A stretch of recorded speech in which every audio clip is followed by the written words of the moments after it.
আসসালামু আলাইকুম রহমতুল্লাহ। কেমন আছো তোমরা সবাই? এখানে দেখতে পাচ্ছ করল্লা।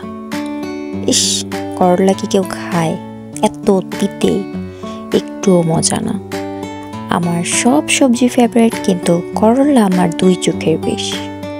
যদি এরকমই হয়ে থাকে তোমাদের, তাহলে এই ভিডিওটা এবং এই রেসিপিটা তোমাদের জন্য।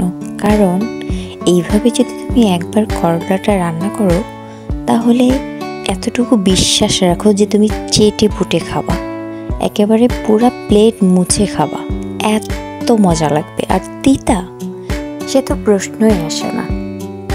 তাহলে চলো, করলা খেলে কি কি উপকার হবে সেই বিষয়ে একটু জেনে নিই। করলা খেলে ওজন কমাতে সাহায্য করে, করলা খেলে রক্ত পরিষ্কার করতে সাহায্য করে এবং ডায়াবেটিস নিয়ন্ত্রণ করতে সাহায্য করে।